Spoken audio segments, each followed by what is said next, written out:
my whole life I just try to fit in, you know, and it's like,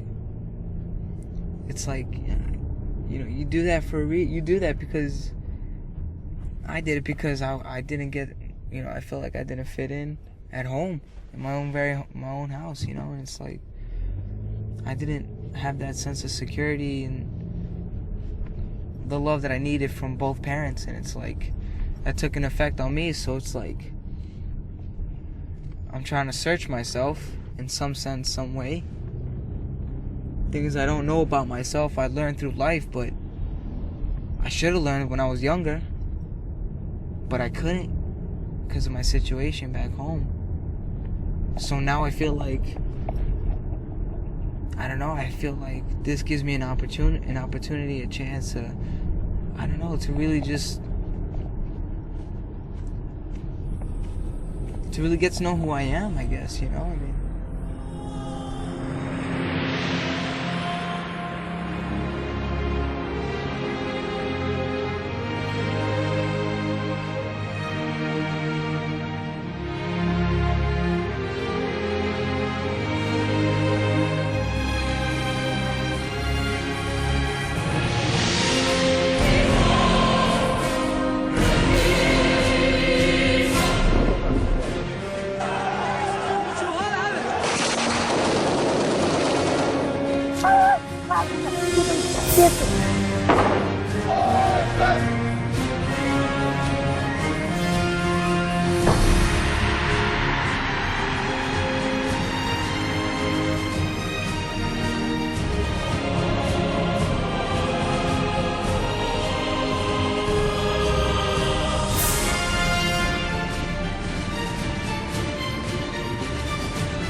Here in the parking lot, and they had nothing to with the ball, so we could take them out too. You know what I mean?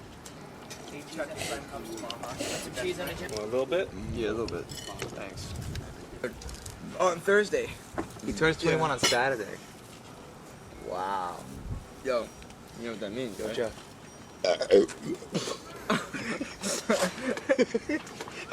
That's brotherly love. So that's my brother Cliff. He's a real character. We're 7 years apart. And that's Matthew, who not by blood, I still consider my brother. And sitting next to me is Mike. We live together here in Brooklyn, New York, at a place called the St. Francis House. People come here for all different reasons. Orphans, family problems, economic problems, drugs. What can I say? Some call it a halfway house or a group home. We just call it home. I live right now at the St. Francis House, which has given me a second chance at life. I mean, we came from some pretty real backgrounds. I grew up poor. I grew up with my family not really being around. We're family. For most of us living here, life wasn't all that easy growing up. It tends to leave you with a lot of unanswered questions. You ask yourself all the time, where are we going and why?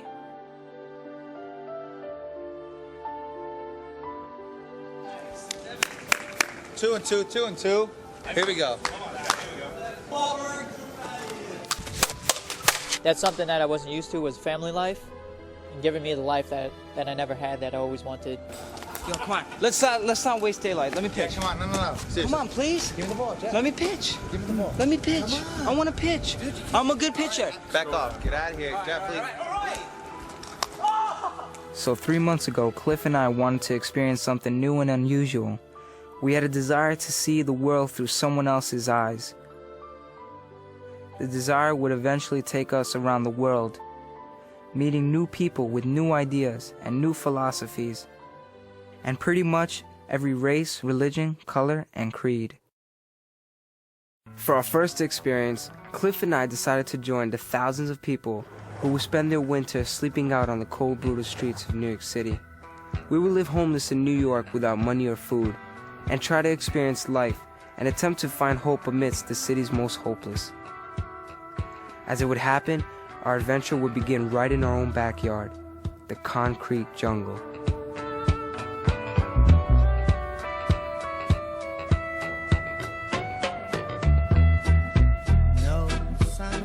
We have an opportunity to put ourselves in a homeless man's shoes. And the only way to do that is to actually do it. We've got a long night ahead of us, and I think it's going to be a cold one.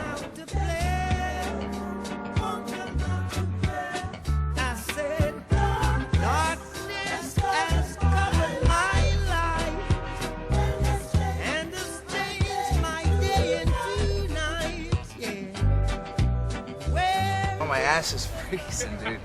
I'm freaking shaking here, just sitting. I'm not even here like half an hour yet. For me, everything's an adventure. You know, if a car breaks down on the highway and we gotta, change a tire or fix it, that's an adventure for me, you know? I'm shaking right now, and I'm awake. I can only imagine my body slows down when I'm trying to sleep. I don't mind being a little cold, it's just a little sacrifice. I got nowhere to go right now. I got nobody to see. A little sacrifice just to get some wisdom and knowledge and to, just be thankful for everything I've got. I'm bored, I'm uncomfortable, and I'm cold. I'll definitely help my brother out if he needs help. And we're going through this together, I'm ready to call it quits. Well, as long as we're going through it together, we'll, it'll be easy. Overall, I know it's gonna be quite an experiment and quite an experience. My friends call me Bombillo. Bombillo means I am an alcoholic. I do not like this type of life that I got. My drinking problem keep me alive. I guess so. What keeps them going? Why is it that they wake up every day? What's their reason for living? Try to be just like me.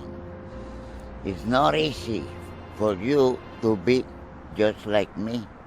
If it happens to you,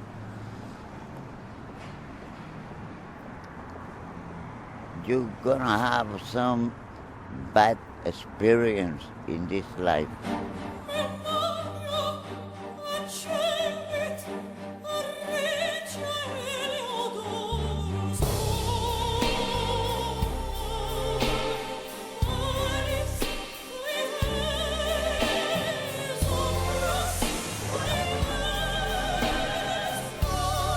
To feel or experience for a couple of nights what it's like to be homeless, you have to prepare for it. You have to have your box, you have to have your blanket, you have to behave just like a homeless person.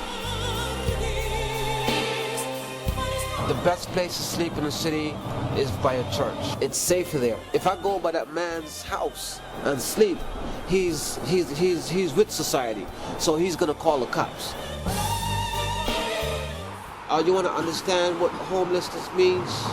You have to live it. You know what I mean? You see homeless people in the street. You see homeless people everywhere. You have to live it. You have to feel it. You could be living in an apartment now and enjoying life, and the next day you're out on the street. How are you going to handle that? It's a very rough transition.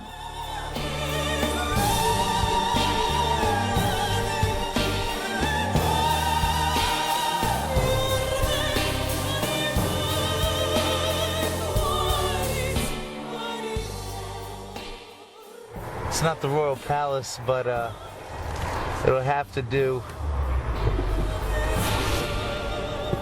Hope it's a warm night. This is definitely a different experience. We're in a community with all these guys, with all these homeless men, sleeping in cardboard boxes, and it's like you don't know where they're coming from, so you have to be careful. You don't know who you're sleeping next to.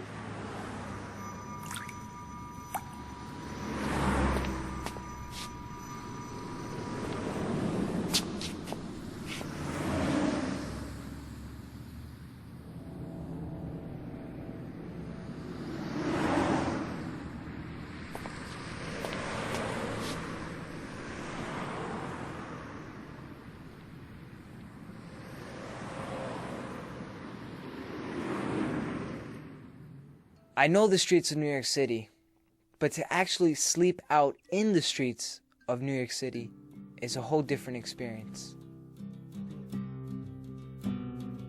You learn a lot when you travel. You learn how people live. Everyone survives differently. I grew up in a very abusive house, and my dad was an alcoholic, a drug addict. He was very abusive to me and to my two older brothers, and my mom as well. I was kind of I was a surprise baby.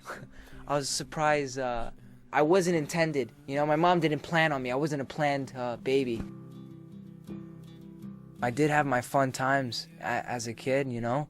I wasn't close to my father, but I do look back and I say to myself, you know, there was good times. July 4th was like my dad's day. That was his day. He would get like the best fireworks and the whole block would be involved.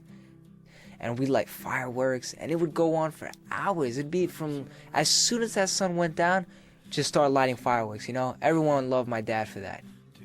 There'd be a firecracker belt and it'd just stretch out from one end of the street all the way down to the other. And it was just great, you know? I look at those, you know, I look at those memories. I mean, I look at those moments. Everyone lives differently. When you go somewhere out of your own comfort zone, out of your own realm, and you enter someone else's, that's learning.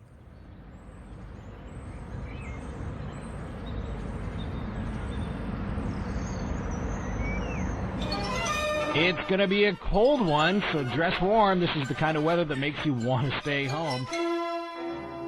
There we were. We were taking part of that lifestyle. Your whole perspective changes. I mean, you're there, you're amongst the people, we're sleeping with maybe 7 other guys in cardboard boxes, and you're taking part of that feeling of being homeless. You know, it was a wild trip.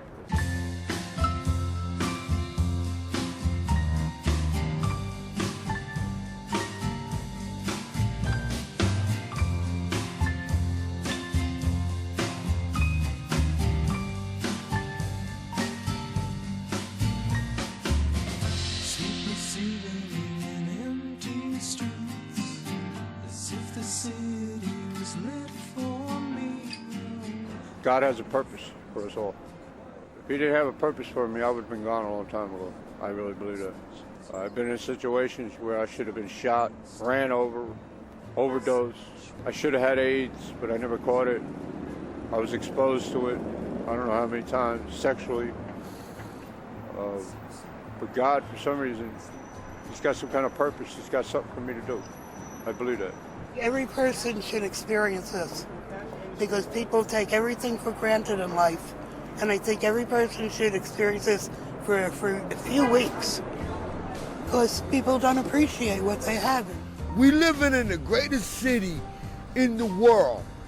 It should not be no reason why so many people are homeless on the streets. You know, people walk around and I look around and I see people in wheelchairs and they're sick, and there's a lot of people more worse off than I am, than just homelessness. I mean, you have an opportunity right now to tell a lot of people what you may have been wanting to say to them for a long time, or just the public in general, society. What do you have to say to them? You know, you can't say everyone is bad. We all have something happen to us. And if you don't have a good family or friends to support you, then you're in a lot of shit. Because it's family and friends and, you know, this is life. When this first happened to me, there were 4 dogs on the street. A dog. And everyone was on their cell phone going, I'll take this dog and we'll take this. And they all helped the dogs. They all helped the dogs. They took the dogs home so they wouldn't freeze to death. And they let me stand there. How'd that make you feel? You're my brother. I'm Jewish. I had a rabbi who said, that's your brother and that's your sister. And if you see your brother or your sister in trouble, you help them.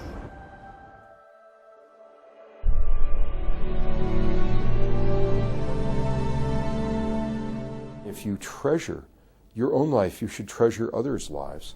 And you should live with the sensitivity that you know you have, and therefore that others have. Find those things that are universal to us all as humans. Find those belief systems, and then let's experience them. I think we can find at least small examples, right, where ordinary human beings can talk about deeply transformative experiences. No, we just got kicked out from where we were sleeping. It's 5:30 in the morning right now, and it is really, really cold. This is just life on the streets, pretty much. You know? We had to move, so we moved. And now we have to get warm, so I guess we're gonna walk around and try to stay warm.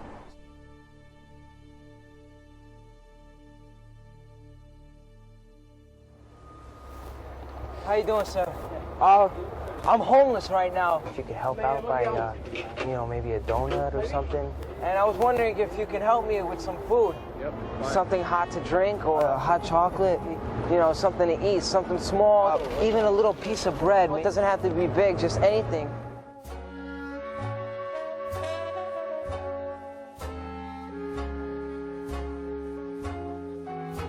So we just walked up to a concession stand. The guy wasn't so willing to give us any food at first, but after talking to him, you know, he just was kind and gave us a few bananas.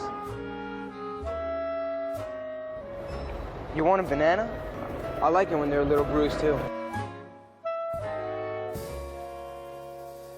My hand is freezing. You know why the people from the outside see us bad? Because they're not living it, man.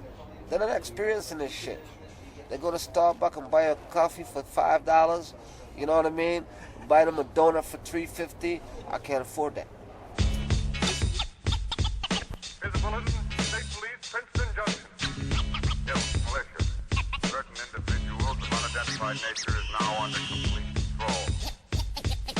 Hip-hop is not. It's honesty. You know what I mean? People see that I'm real.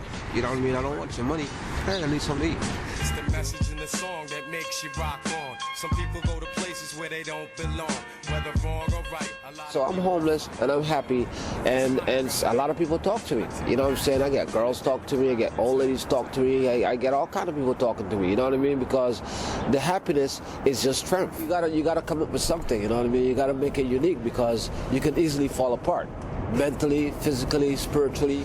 A lot of times, people don't believe that they can get out the street, but I believe that I'm going to get out. Why is life worth living? One thing I realized very early in my medical training is that no matter how bad off a person is, handicapped people with really bad deformities, even people in pain, for everybody, their life was a treasure to them. And they wanted us to take care of them with a tenderness and a concern for their good. Life is worth living because it just is. People know that. People know their own life is worth living. Some people get depressed and they lose the sense of their life being significant. But usually that's because the part of them that sustains hope is broken for the moment. And if you could just get them through it, most of them would then reaffirm that their life is worth living. I talked to a guy who jumped off the Golden Gate Bridge.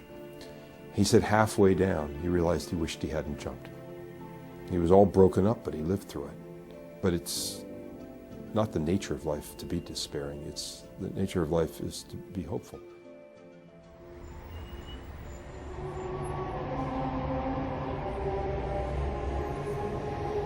Strange, isn't it? Each man's life touches so many other lives. When he isn't around, he leaves an awful hole, doesn't he? Are you sure this is Bailey Park? No, I'm not sure of anything anymore. All I know is this should be Bailey Park. But where are the houses? We weren't here to build them.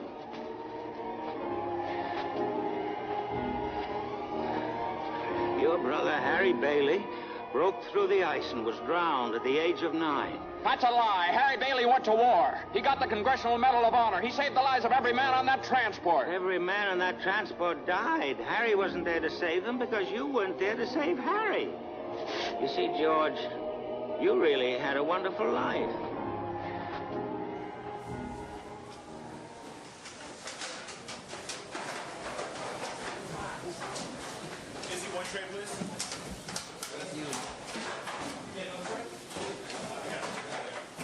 Life is other people.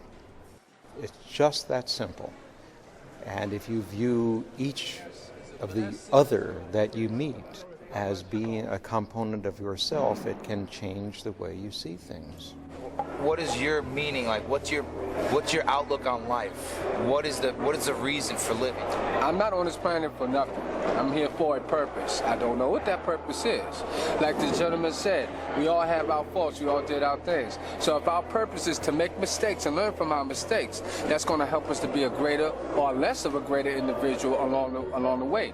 We meet people through our life. So my main focus is why my existence here is to help other people, and as well as to get help. I try to keep a good outlook.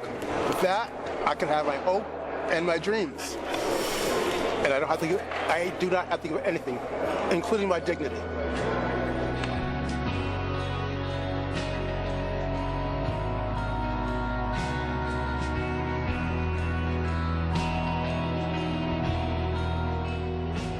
Forget about the part that you have a home, okay? Let's not acknowledge that. But what did you experience by you taking this leap of faith? I felt very vulnerable, you know? Vulnerable. Easy to be attacked by anybody. It's a bunch of emotions. It's a lot. I felt at times a little humiliated, embarrassed. Yeah. You're not secure. You're definitely not. You're not safe. To get to know some homeless people and to get to see some of that commonness of humanity, how very similar we really are. I congratulate you. At least you got balls enough to come out here and really sit around us and understand what we go through. Like most people say, oh, they're not human. Hell, well, we're not automatrons either. Okay, you know, we have blood, we have a heart, we have a mind, a spirit, and a soul.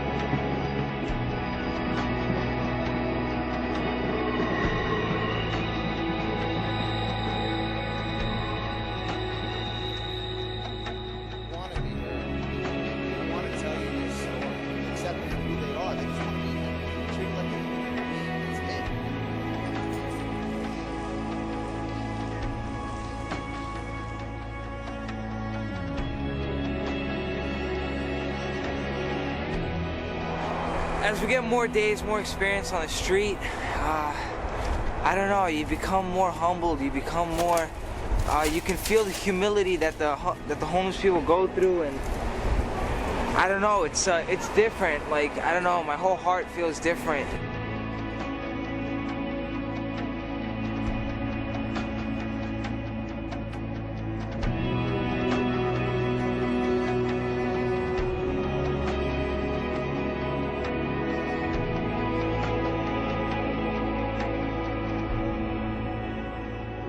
Really, it doesn't matter who you are, what your background is.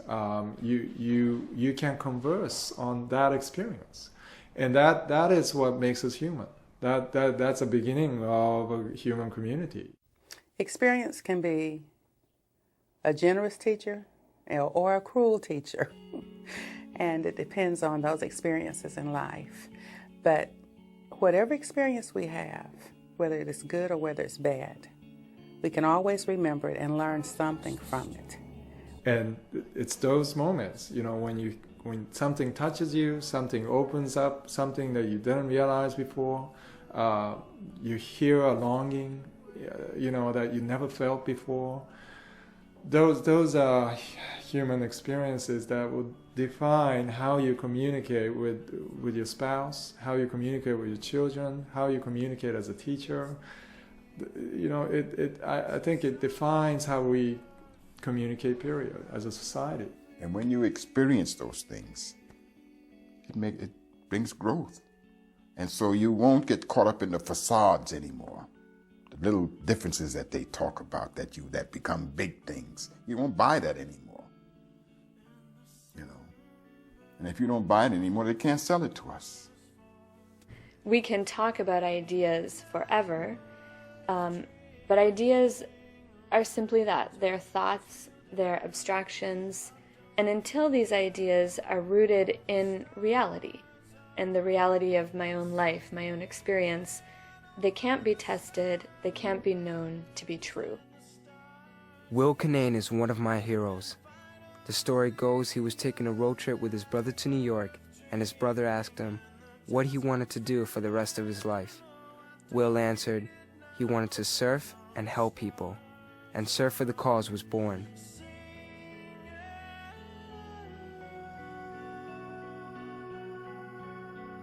The idea was a group of surfers traveling the world in search of the perfect wave and giving back to the communities and the people who call these beautiful beaches home.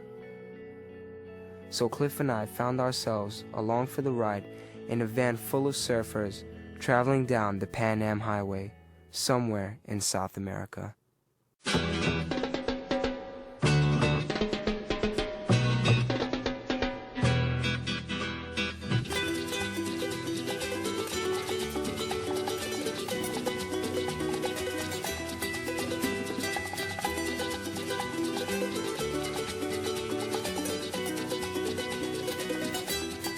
I was told not to drive at night by the surf guide. Do not drive at night. And here we are at night driving.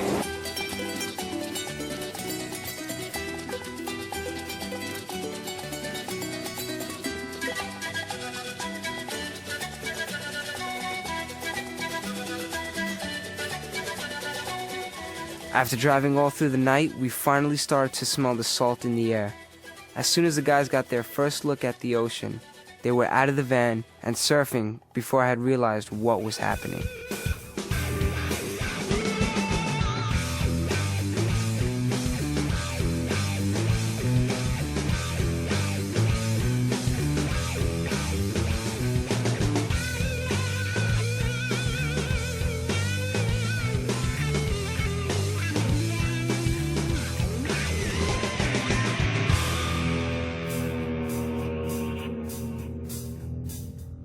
I'd never been surfing before in my life, and I wasn't too sure that the big waves of Peru were the best place to learn.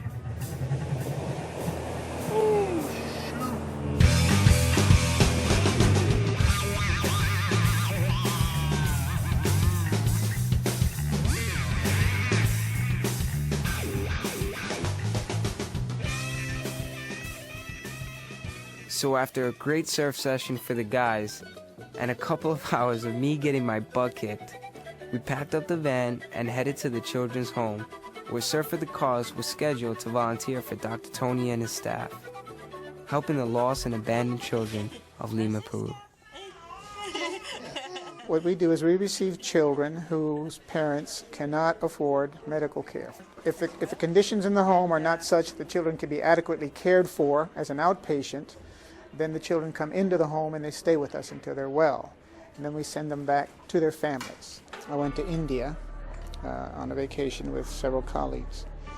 We landed in Calcutta and were simply appalled by the poverty that we saw, the horrendous conditions of the children in the streets, some of whom had been mutilated by their families so that they could beg and be more effective as a beggar.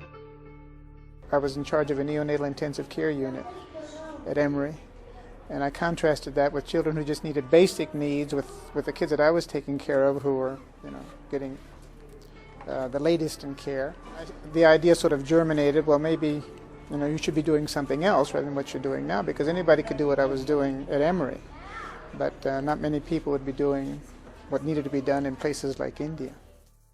It took me about maybe a year and a half to make the final decision, because it was a good job. I loved what I was doing. I was teaching fellows, interns, residents, medical students. I had a nice house and a nice car. So it took me a good while to make the decision, but then finally I decided if I didn't do it, then I would regret it for the rest of my life.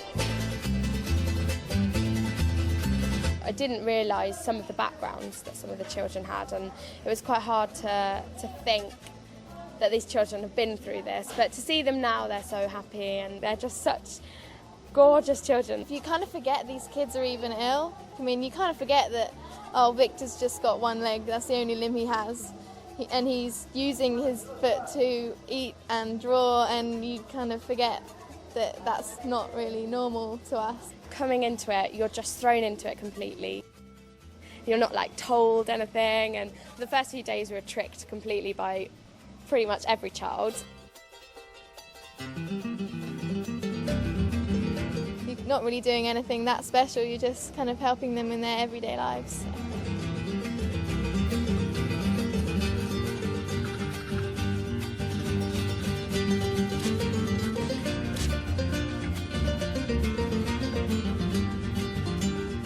Because most of the people that come here, when they see how the children are so happy, despite the infirmities, I mean, they can't understand it. Just in February, we were homeless in the streets of New York City. And it was like, 5 degrees Fahrenheit, so it was like really cold. And we slept with the homeless people. There was like a community. There was a community of homeless people. So we slept with them. We begged for food, we begged for money, we slept out in the streets, and because we wanted to know what it was like to step in the shoe of a homeless person, to live their life for a few days. Through human beings in Peru, in New York City, wherever we go, we try to find out what life is through their experiences. You see her foot there? When she came to us, it was completely bent like that. Couldn't even straighten it up. And that's from all the bad treatment she got from her father. I think she's been with us about 2 years now. Yeah, about 2 years. She's 6 years old. They come in, sometimes they come in with a diagnosis, and sometimes they don't. They're just ill and need a diagnosis. So I sort of triage them here. Very simple things I can take care of here, but if they need subspecialty care, I have to send them into Lima. Hurry up because we're late. Okay. We're late. Anywhere. Do we have someone in this car? No, I'm going to in the front there with Cliff, isn't it? Reason, dude, you gotta go. Where? Start on the back one of the phones.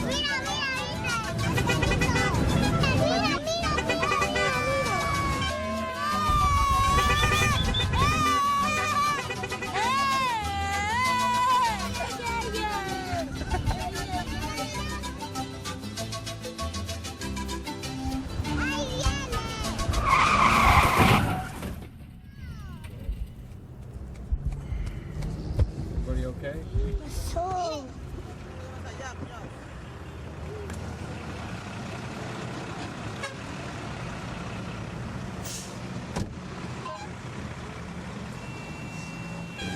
Where's that guy going?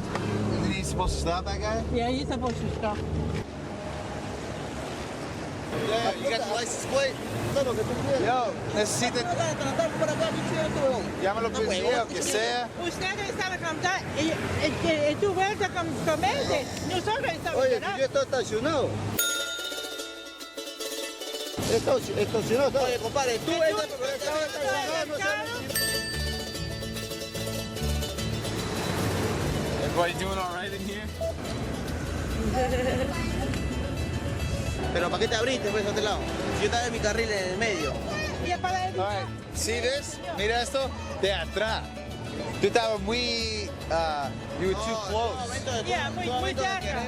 Tú estabas muy cerca. That's it. So we're all in agreement that it was the white Nissan that totally cut us off. He wants us to pay him. He's not gonna get a dime, dude. A dime. Just get the kids to the hospital is the main thing right now, you know?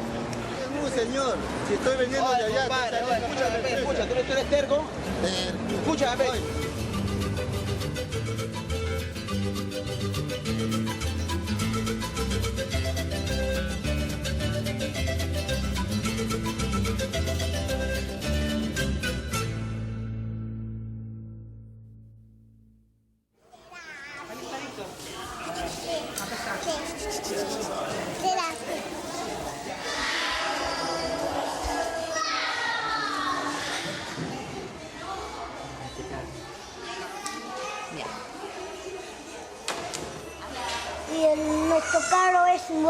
y el otro camión no es malo.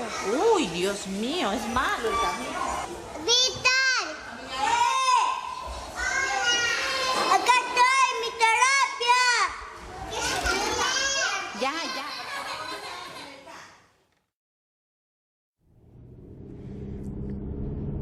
When you have those questions in your head, whether your own father doesn't love you or not, that takes a different toll on you. You know, life is completely different. You know, you don't look at the world so nice, you know? The way I looked at my own home, being violent, aggressive, and, you know, very abusive, is the way I perceived the world. That's the way I perceived it. And that the world was violent. That the world was someone that, you know, watch out for the ones closest to you because they'll stab you in the back. That's the way I saw the world.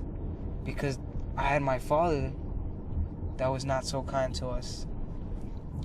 So when you have your own father in your own home, not loving you the way a father should, and he's the one hurting you, and that's the one you're supposed to love the most, and the one that is supposed to love you the most.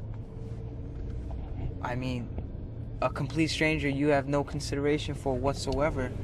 You know, someone could die right on the street in front of you, and you know, it's like, yeah, whatever.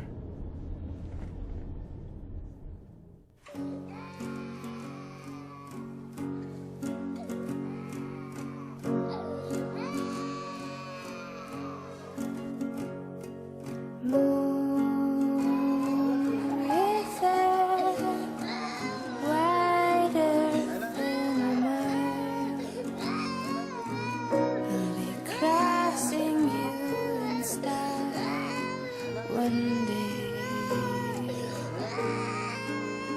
oh dream maker, you heartbreaker, wherever you're going, I'm going your way. Drifters have to see the world. There's such a lot of world to see.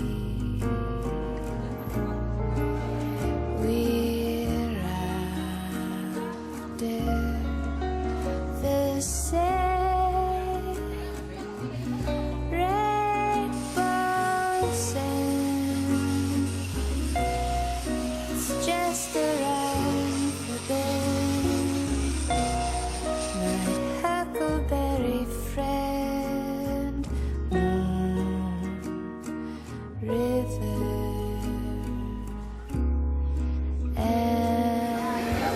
Oh my God. They're gonna do my little angel like that. You're gonna have to bring her in. See if I can find her. Yo, Willie, you know where they put Angela? The little girl in the pink?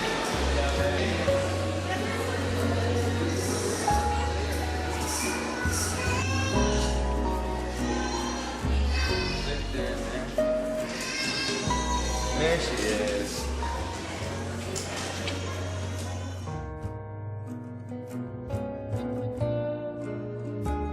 That's it. Her exercises were for her fingers. Yeah, that's it. She's done. Yeah, thank God. No tears in this one. Right? ¿Ya está llorando?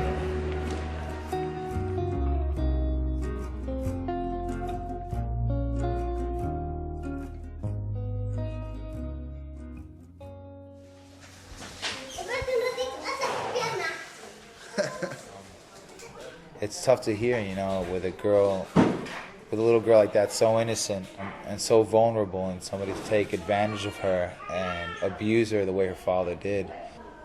I'm glad that she's away from her father, somebody who was abusing her like that, and she was able to find some place where she's able to stay safe and, you know, and to move forward. I mean, to get away from that madness.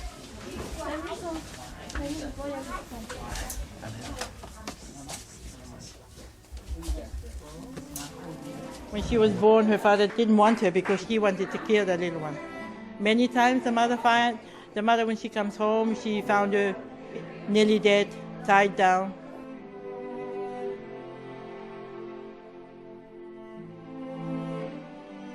We have volunteers here now. This is their third time with us. They keep coming back. It's a life-changing event. They see children that come in quite ill. They may even see one of our children die. And they contrast what these children have and what they've been through with their own life experiences.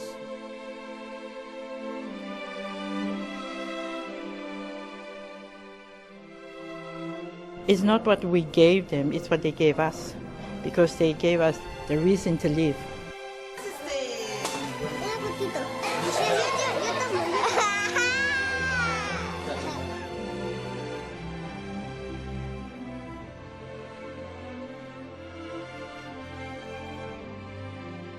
Kind of felt with Victor, I don't know, they're just a little, just every day there's the same routine that we do, but that he, I don't know, he's just like a little buddy. It's that Victor was abandoned by his parents because when he was born he didn't have any arms and he only had one good leg and half a leg. And it was the nuns that brought him down here. I think they found him, you know, he was really badly nourished and just abandoned like that. And the joy of living, this is what the kids here have, the joy of living. Because they want to live, so they don't mind how painful it is, as long as they get well and be able to go home.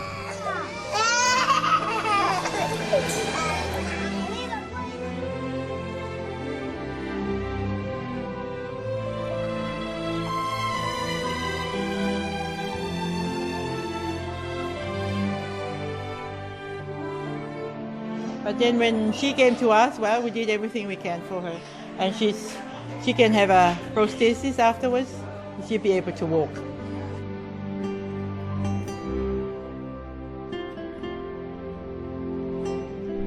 And people need to learn that. People need to get out of their little box and kind of see the world and realise what else is out there, how many other cultures are out there, and just, I don't know, open their eyes a bit.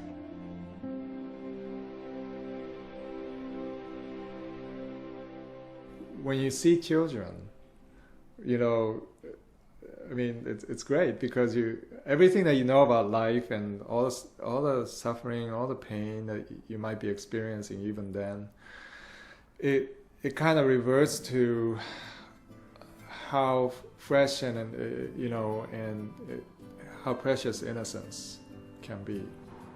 The tears of one child, of an innocent child, the tears are a cry that is bigger than all the universe together, with its matter and antimatters and multiverse, the whole multiverse, everything to me is questioned by the tear of suffering in an innocent child. So why that strong demand for justice? Where is it coming from? So I don't ask the question, what is the meaning of life or the purpose of anything? I ask the question, who are you? In the West today, many young people do not have a meaning and purpose to their life. They're looking to say, does my life matter? Do I have a unique contribution to make? Every human being who thinks about it is looking for meaning.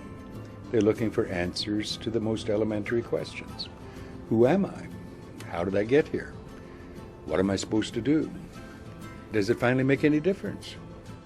In developing nations, this is much more clear for these young people. While they may be in a direct situation of conflict or insecurity, for them it's clear, I need to survive, I need to get an education, I need to get a job because someone needs me. And that someone can be their family or their friend. And in a larger way, that person or that entity who needs them is also their country. And the more reflective we are, the more thoughtful we are, the more questioning and filled with wonder we are, the larger and the more urgent the questions become. When you recognize that you have a real mission and an indispensable contribution to make, then You embrace life, you celebrate life in a completely different way, where many people today are very aimless. They don't really know why they're here. So they do what's necessary to survive, pay the bills, all the necessities. You have to eat, you have to sleep, you have to shop. But there's no underlying passion. Why am I really doing all of this? And this is an extraordinary gift and advantage that they have over many young people in the West today who are told the opposite. You don't matter. There's a million people waiting to replace you. We can get someone to do your job better for less money. This translates, I think, into a cultural question that we're facing, where many, many young people today are saying, I need to experience in some sense that my life matters. The more mature person is not the person who has all the questions settled. No, the mature person is the person who enters ever more deeply, ever farther and farther and farther into the mystery and into the wonder. If life is not lived at this level, then it is lived at superficial levels. And then whoever has the power to control your superficial levels will rule over you. And the world is out of kilter because people aren't allowed to exercise their purpose, meet and pursue their purpose. Show everyone has a purpose. They're born to do it.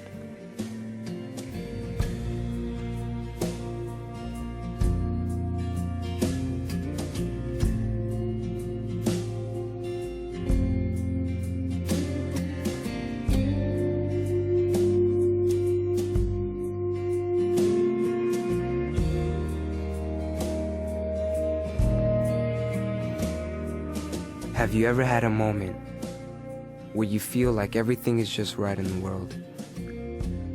Time stops and the stars are in line. It was the first time in a long time I could feel peace in my heart.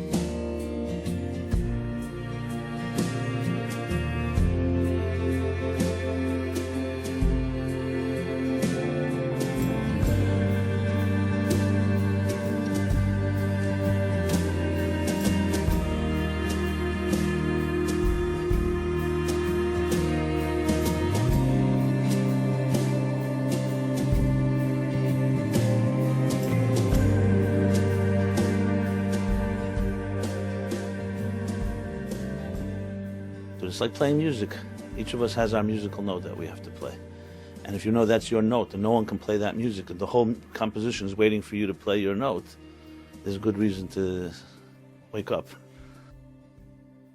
Everybody's on a journey, been given a purpose for their life, and they can fulfill that no matter what their beginnings were. People who were abandoned by parents, and lived in orphanages or lived in even abusive homes can go on to live very full lives, that because some parent might feel like, I don't want the burden of this child, the beginning is just the beginning, and then there's a long path to development, and where there's life, there's hope. So we experienced living homeless in the concrete jungle and the happiness of the lost children of Peru. Our stories interested Mike especially, who was a freelance writer. He told us he was planning to research a remote leper colony across the ocean. And Matt was already going with him. So, thirsty for our next adventure, Cliff and I decided to join.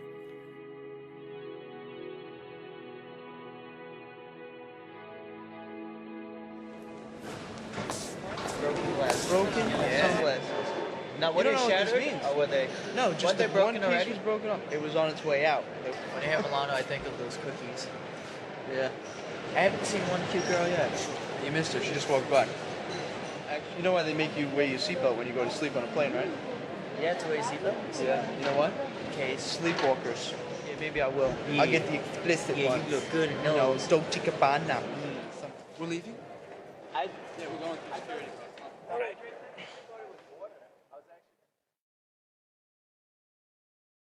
Nothing could prepare us for what was coming next.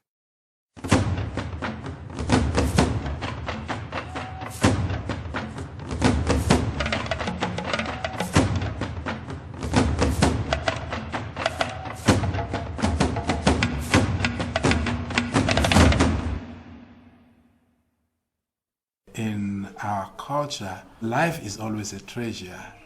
There cannot be anybody without a father or a mother. If your father dies, they will give you a father. The family will give you a father. If your mother dies, the family will give you a mother.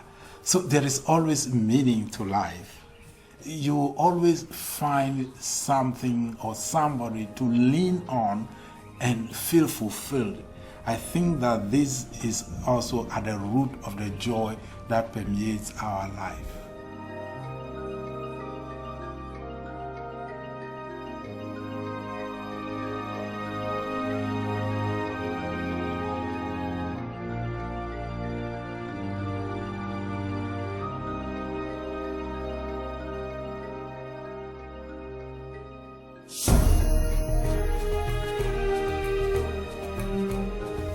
Fastest. Yep, they run after you. The second fastest animal on the planet on land. I think a cheetah's number one. I thought a horse Cheetah? would be fast.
So my allergies are gonna kick into overdrive. I'm already sneezing.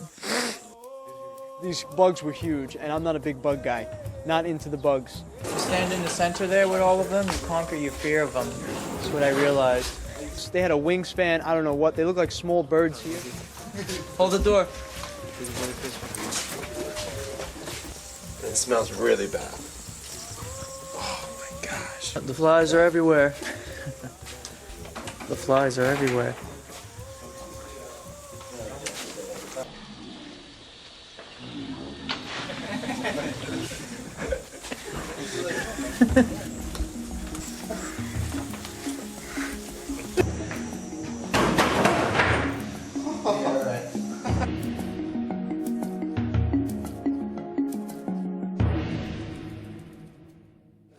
Okay. I just want to say to the camera that in second grade, I had a teacher, and her name was Miss Katz. And Miss Katz got mad at me because I couldn't color in the lines, okay? And she told me that I wouldn't amount to very much. Well, Miss Katz, I just want to tell you, hi from Africa. And where are you? You're still in the elementary school. To Miss Katz.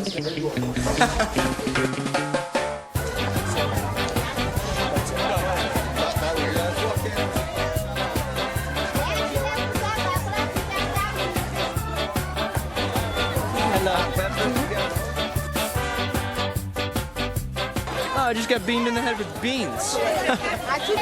Free samples. Get your free samples.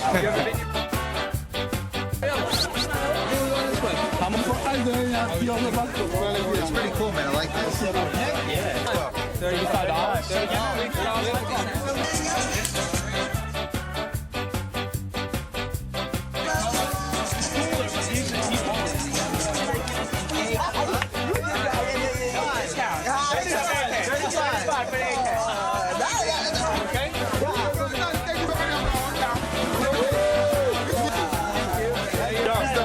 We got ourselves some swords.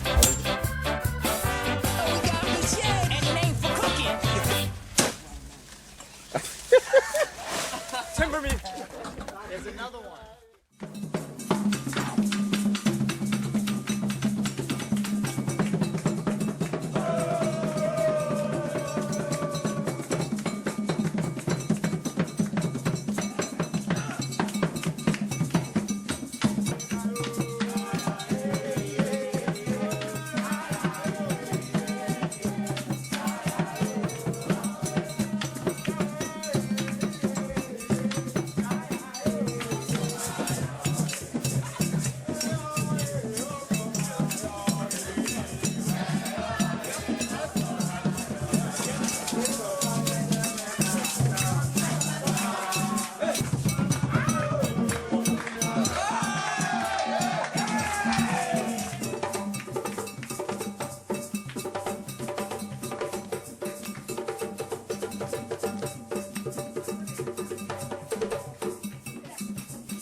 As a Muslim, we believe that the great thing to have in this world is to have God in your heart. If you have God in your heart, you have everything. No material possession can make you be greater than any other thing than having God in your heart. So as a Muslim, if you have a very strong faith, you have everything in the world. Life is bigger than what we see. I think all human beings intuitively know that. You know, there's more going on than what I can see. Even though you have such great diversity with how people have, you know, related to God and particularly religious rituals and how they develop so very diversely throughout the planet. But there is underlying some kind of sense of the transcendent and man's desire and need to be in relationship with that, you know, is not to be ignored. I think it's very significant.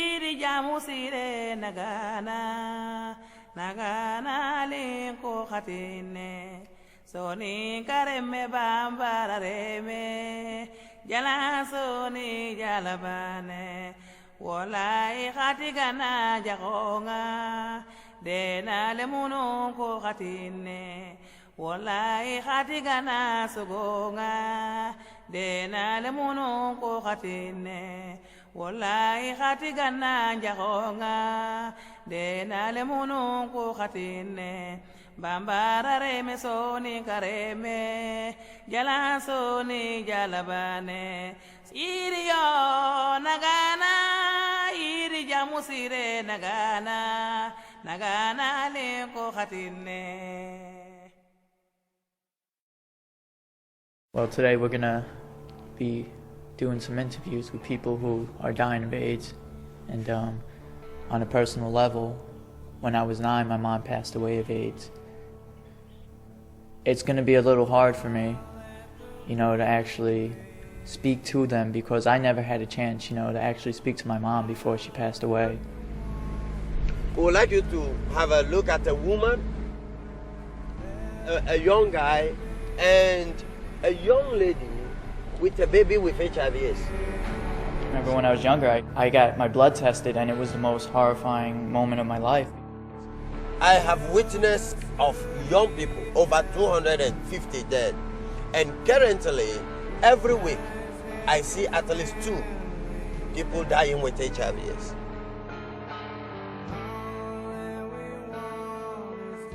And I'm hoping that through them, they'll find peace, I'll find peace.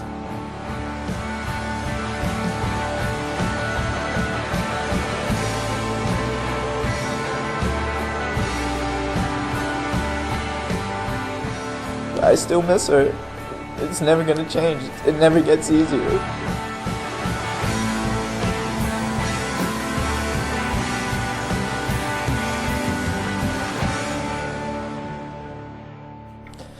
You can replace it with anything you want, but you can't replace a mother's love.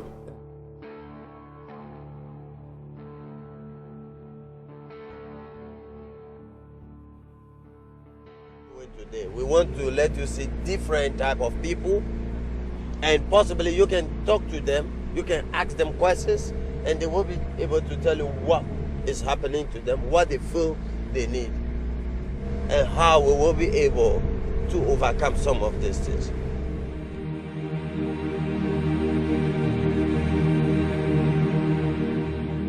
Suffering is a journey deeper into the heart of life.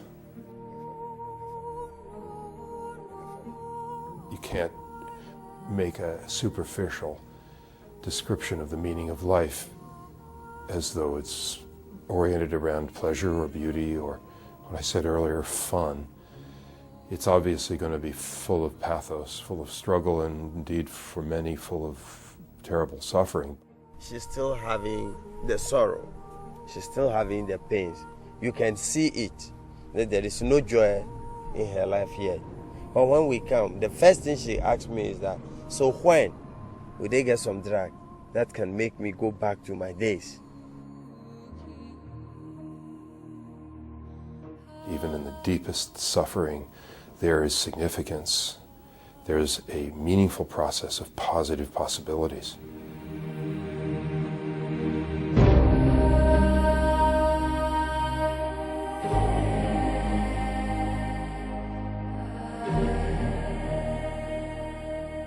We have to recover that language of humanity. We cannot understand suffering without it. When we suffer with a friend, that friendship is deepened. When we suffer with a nation, a great love for that nation is developed.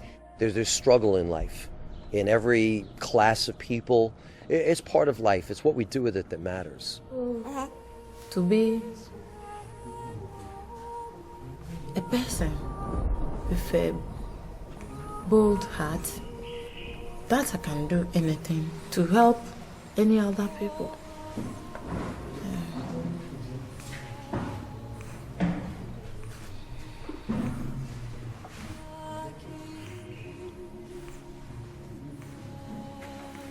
Facing death every day, you know, how do you deal with it? The first thing I do is I thank God. If He makes me wake up today, God has something to do for me. Because I never had a chance, you know, to actually speak to my mom before she passed away. What would be some words that you would leave with your kids to always remember you?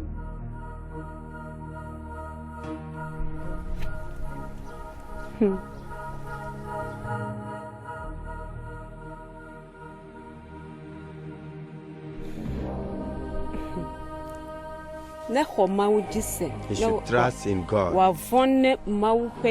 and to observe the rules of God.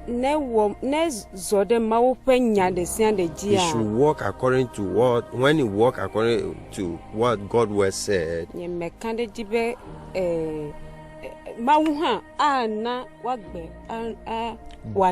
God too will let you prosper in all that you are doing.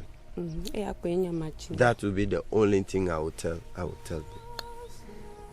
I think the suffering of the earth is only understandable in the context of some kind of a cosmic spiritual conflict. Life without faith will be unbearable. There was this whole tradition of lament that Jewish tradition still has, but we lost as a culture. We don't know how to lament. The Bible is not what's called a theodicy, an explanation, a rational explanation of evil. It's a religion.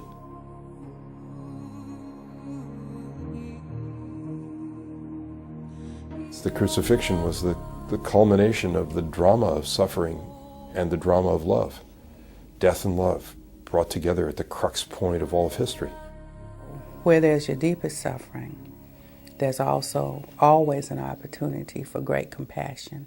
You know, there is peace on earth, but we have got to work for it. It's not going to just be handed to us. I think that those who suffer are leading the army to peace.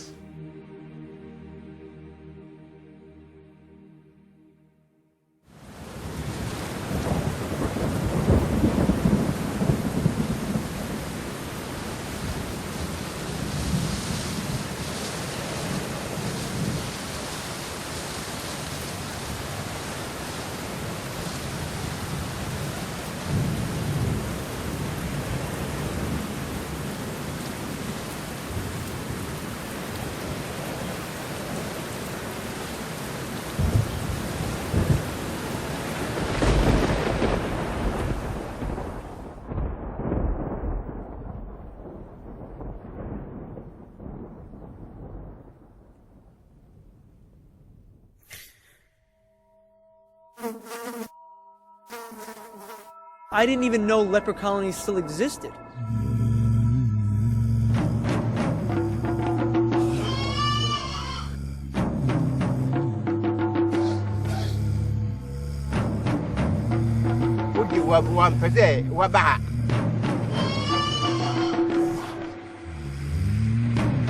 We're in like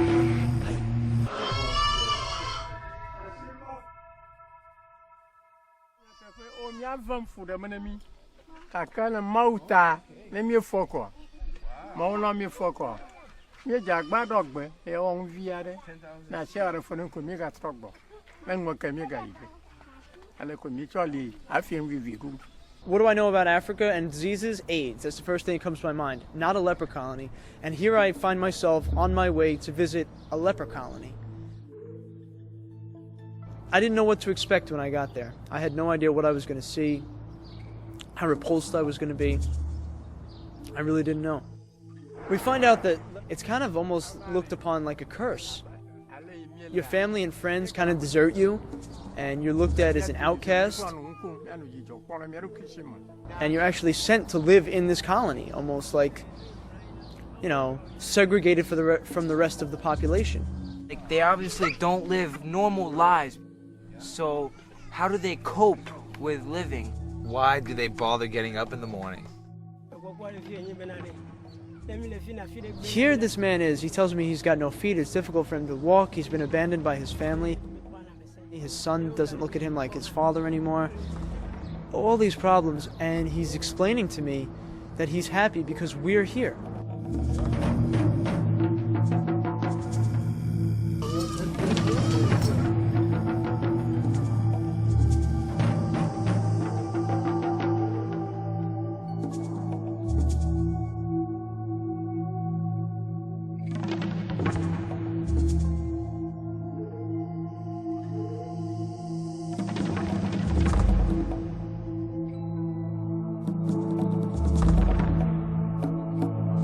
I look in the mirror, I have a zit, you know. In New York, people are going to look at you differently now because they're going to just focus in on that one imperfection. I go to this leper colony and I realize I'm introduced to people who are missing fingers, missing legs, missing their limbs. They're slowly decaying and they're missing everything on the outside, but on the inside they have everything. Whoever's watching this is going to see, you know, one of these guys with no feet, no hands, you know, no teeth, you know, blind in one eye, and they're going to go, "Aw," or they're going to go, "Ooh," and they're going to make all these sound effects. They're going to look at this guy like he's a monster. I just hope that they don't miss what he has to say. You're happy about the community. We work together and do everything. Everything together. You're not afraid of us. You're not afraid of us either? Yeah, I'm not afraid. We are the same. Yeah. We are the same. Yeah. You are my brother. Yeah. That's why we do. We love everybody. 2-5. Oh! 2-5. You are your one. Yeah. We are happy. I was born, my left arm is shorter than my right arm. No matter what people say, no matter what people think, people don't really know, unless you walk in somebody's shoes, what it is that they're feeling. And then you go there, I'm shaking people's hands who are missing fingers. And I don't even care. You know why? Because they're smiling. They tell me I'm welcome. You know, the Ghanaian people, they have an idea of what true relationships are about. They want to know what's on the inside. And it's not what's on the outside that matters. I mean, his mindset is the person, the human person. What is going on inside? What is this person really made up of? It was a human relationship that was starting to be formed that was based on reality that I had never experienced before.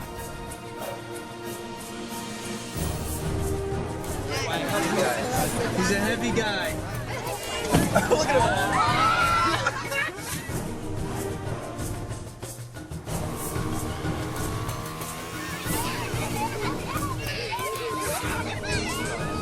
Here is innocence, purity. Here is peaceful love, faith, family. Family life here is very important. The African people know how to live life. We see life more as a celebration. We celebrate life. And I wasn't the same skin color as them. I wasn't the same culture as them. You know, there was more differences than similarities. But the one thing that united us was the humanity.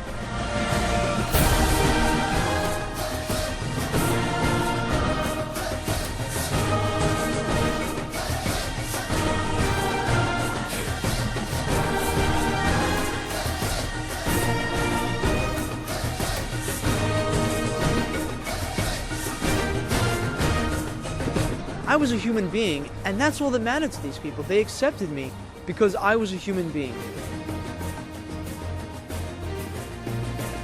And it's just a simple life. You don't need the fancy car. You don't need the big house. They're happy. No, over here is real.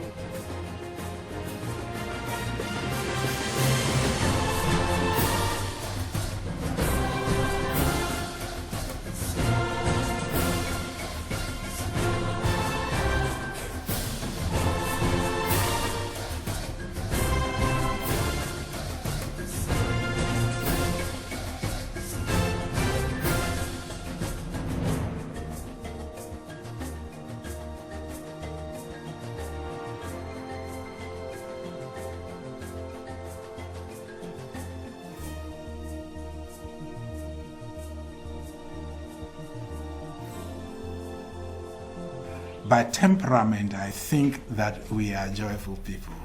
Despite economic problems, we are happy people.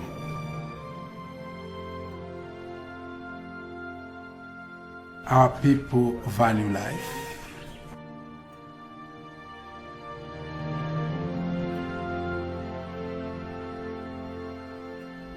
Well, I made it this far at 20 years old. With the people, with, living life, meeting people, getting to know them. Because I'm always concerned of who dislikes me, who hates me, or what people think about me, or how I feel, or what people feel towards me. Those who have both parents, they don't know that, they will have that they'll just do certain things, they'll be strong in certain situations, and they'll do things, and it's because they have that backup love from their parents that no matter what they do, they know that they're still going to be loved, As a me on the opposite hand, it's like I have to be cautious of everything, because I don't have that backup love. I don't, I have one end, and my mom. But I don't even know my mom, it's like right now I'm going through a thing, and it's like I don't even know, As long as you have both your parents loving you, as long as you have a strong home, household, it's like nothing else matters. Because you already have the love you want, the love you need, and that's from both your parents. It's great to have that backup, love, to fall back on something, to have a safe zone where you can be safe, and you can go out there in the world and get destroyed, but then you can always come back and rejuvenate and to recuperate and to get healing back at your home, and that your parents will always love you. But I never had that, The family is the project of the human person. The family is the space in which human life begins, in which human life is nurtured and cherished, in which an individual first learns what it is to be loved by being loved, what it is to have dignity by having that dignity extended to them. The family stands as a very unique institution worldwide. All other institutions are essentially there to support the family. All day, since your haircut in the morning, you have looked like a painting, even more than usual. That was really drilled into us. Everything was family, extended family. Community is where you can find kind of where you fit. By giving yourself, you find yourself. No, I miss my dad, and he smiles through the limbs. We talk easily with him until the rain begins. This is the brotherhood of man. This is the brotherhood of man.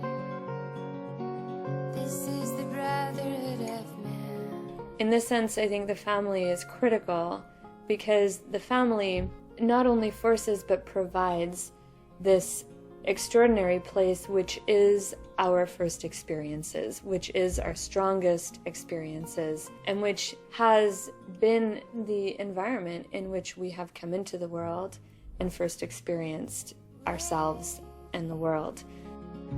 At the airport on my suitcase, a girl traveling from Spain became my southern friend, though I did not learn her name. And when the subway dimmed, John, are you on? Stranger than my This is the brotherhood of man. This is the brotherhood of man. This is the brotherhood of man.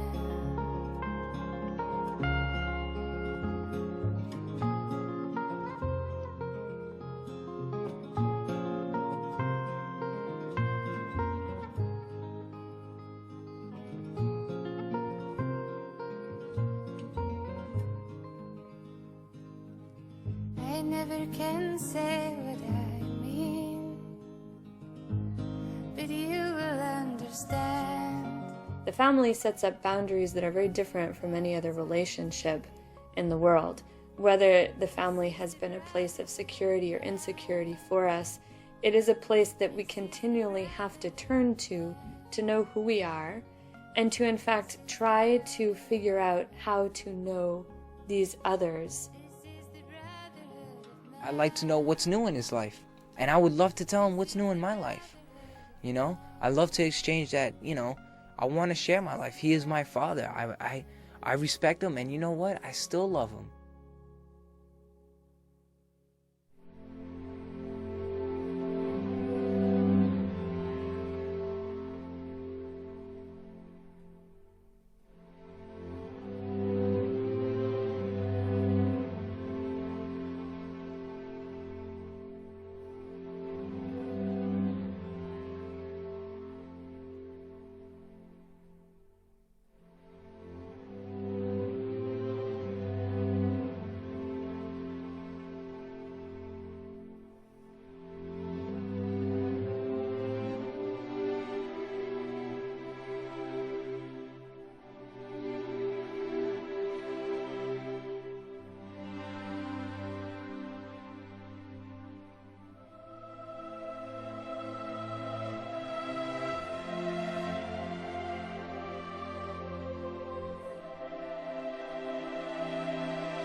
No gray hair. How old are you, Dad? Me? I got over here. Yeah, a little bit. A little bit. I don't use nothing. Wow. It's been 10 years. Yeah, 10 years. 10 years, my little Jeff. El Booga Booga. Oh, man. What do you do now? I work at a restaurant right over here. It's called Manetta's. And just living life.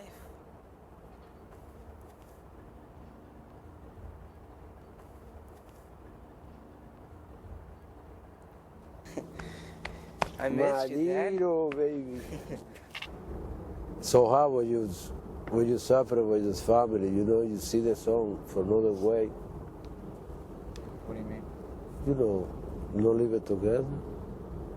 So hard.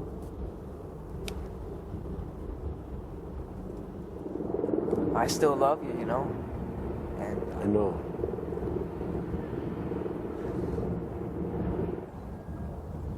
So right, my son. Feel my stone and away. I never forgot you. Never.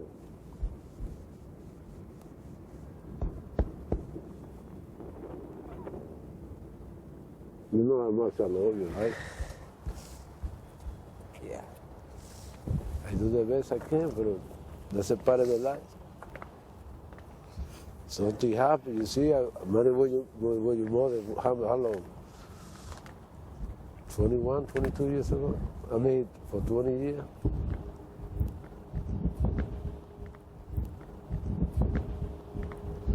No, I mean, Dad, I forgive you, you know?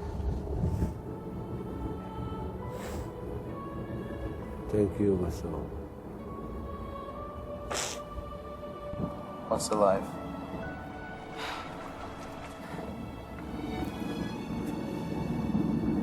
It's about the human experience. Oh. And it's about It's about the beauty of life, like all the good things in life. No matter what you went through, no matter what happened, no matter what happens in life, like, life is still good. Life is a gift.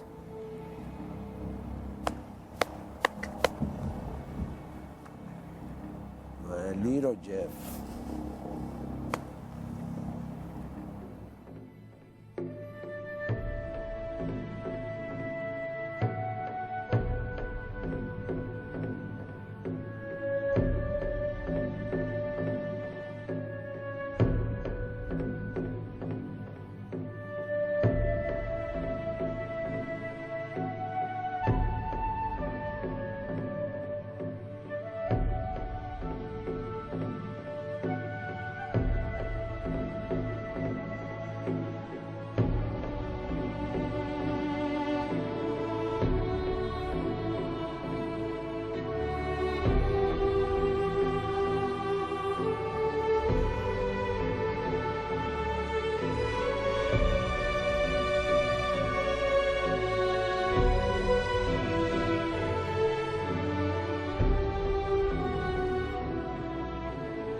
The breathtaking reality of a new, unrepeatable, unprecedented adventure of a human life.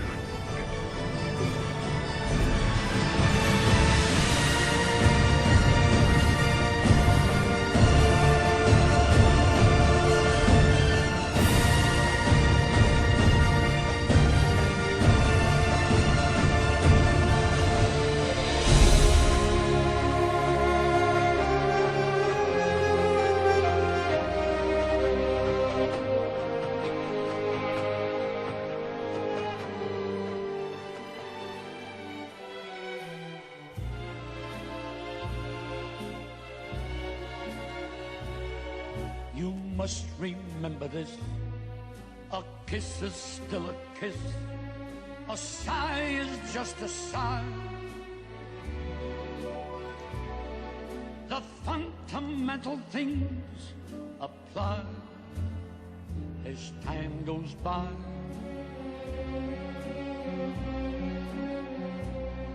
And when two lovers woo, they still say, I love you.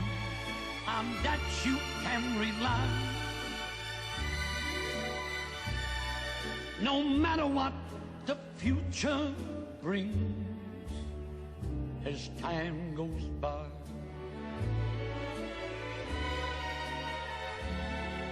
Moonlight and love songs never out of date. Hearts full of passion, jealousy and hate. Woman needs man, and man must have his mate. That no one can deny. It's still the same old story, a fight for love and glory, a case of do or die. The world will always welcome lovers as time goes by.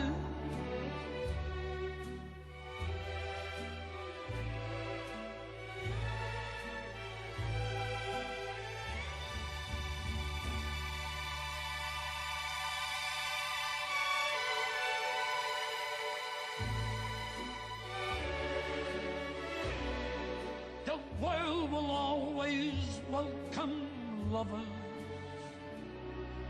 as time goes by.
Moon river, wider than a mile. I'll be crossing you in style one day.